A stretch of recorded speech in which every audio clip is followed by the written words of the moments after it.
हाल ही में देश के एक स्वघोषित बुद्धिजीवी पत्रकार आकाश बनर्जी ने एक वीडियो अपने यूट्यूब चैनल में डाली और बिना नाम लिए देश के प्रधानमंत्री श्री नरेंद्र मोदी को हिटलर और आरएसएस बीजेपी को नाजी पार्टी से कंपेयर कर दिया। शायद वो रवीश कुमार की बातों से कुछ ज़्यादा ही प्रभावित हुए होंगे, जिन्होंने हाल ही में कहा था कि देश में कोरोना वायरस के चलते खबरों का अकाल पड़ा हुआ है, इसलिए देश के पत्रकार कभी तबलीगी जमात को तो कभी चाइना को दुश्मन बताकर टीआरपी बटोर रहे हैं। यह कहते हुए रवीश कुमार ने तबलीग की जमात और चाइना को क्लीन चिट दे दिया। वैसे भी रामायण की अपार सफलता के बाद रवीश कुमार कुछ उखड़े उखड़े नजर आ रहे हैं। शायद वो रामायण की सफलता पचा नहीं पा रहे, जिसका वो विरोध शुरू से करते आ रहे थे। आकाश बनर्जी को भी शायद कोई न्यूज़ नहीं मिली होगी, तो सोचा क्यों ना पुराना फॉर्मूला अपनाया जाए, मोदी को फासिस्ट बोलकर व्यूज़ बटोरे जाएं। उन्होंने जर्मनी के यहूदी उत्पीड़न को बिना नाम लिए भारत से जोड़ दिया, मगर कोई उन्हें यह बताया कि यहाँ पर अगर किसी समुदाय का उत्पीड़न हुआ है तो वो कश्मीरी पंडित है, ना कि कोई और अल्पसंख्यक समुदाय। उन्होंने अपने इस वीडियो में जर्मनी में हुए जीविश परसिक्यूशन के बारे में काफ़ी बात बताई, मगर एक बार भी इजराइल का समर्थन नहीं किया।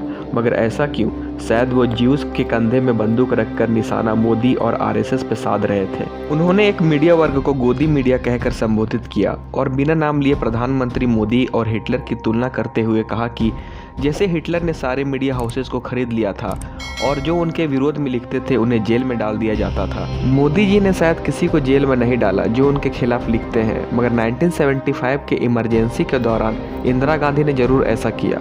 उन्होंने अपने खिलाफ लिखने वाले सभी पत्रकारों को जेल में डाल दिया था। सरकार के खिलाफ लिखे जाने वाले सभी खबर को सेंसर लगाकर रोक दिया था। रवीश कुमार के शब्दों में कहा जाए तो उन दिनों डर का माहौल था। आकाश बनर्जी ने जर्मनी में हुए व्हाइट रोज मूवमेंट का जिक्र किया। व्हाइट रोज मूवमेंट जर्मनी के कुछ मेडिकल स्टूडेंट्स ने शुरू किया था तानाशाह हिटलर के खिलाफ। आकाश बनर्जी व्हाइट रोज मूवमेंट को अलीगढ़, जामिया मिलिया, जेएनयू जैसे यूनिवर्सिटीज़ में हुए आंदोलन के साथ जोड़ दिया। मगर क्या व्हाइट रोज मूवमेंट के स्टूडेंट्स ने भी जर्मनी तेरे टुकड़े होंगे के नारे लगाए थे? क्या उस मूवमेंट में स्टूडेंट्स ने जर्मनी के बहुसंख्यकों की कब्र खुदेगी के नारे लगाए थे, या फिर जर्मनी के कोई दुश्मन की बरसी मनाई थी? ये सवाल आकाश बनर्जी से पूछा जाना चाहिए। उन्होंने आरएसएस के ब्राउन पैंट का कनेक्शन नाजी जर्मनी के स्टॉर्म स्ट्रूपर के साथ कर दिया। स्टॉर्म स्ट्रूपर हिटलर के पैरामिलिट्री फोर्स थे। उनका काम था हिटलर के रैलियों में जन समर्थन जुटाने का। वो चुनाव में वॉलंटियर भी बनते थे और ऑपोजिशन से लड़ते थे। ज्यूज के खिलाफ वायलेंस में भी उनका नाम लिया जाता है। ऐसे ग्रुप को आरएसएस से तुलना करना कितना सही है? देश में इंदिरा गांधी के इमरजेंसी लगाने के बाद किसी संगठन ने इमरजेंसी का मुखर रूप से विरोध किया और उसे समाप्त किया तो वो राष्ट्रीय स्वयंसेवक संघ ही था। और ये बात कोई और नहीं बल्कि सुप्रीम कोर्ट के न्यायाधीश जस्टिस टी थॉमस ने कहा है। प्रतिबंधित होने के बावजूद संघ के जमीनी कार्यकर्ता, जिनमें आज के प्रधानमंत्री नरेंद्र मोदी जी भी थे, ने योजना बनाकर जेल में बंद नेताओं से मुलाकात करते हुए इमरजेंसी का विरोध जारी रखा। एमनेस्टी इंटरनेशनल के मुताबिक इमरजेंसी में हिरासत में लिए गए कार्यकर्ताओं और नेताओं की संख्या 1,40,000 से भी अधिक थी और उनमें से भी 1 लाख कार्यकर्ता और नेता तो सिर्फ आरएसएस के थे।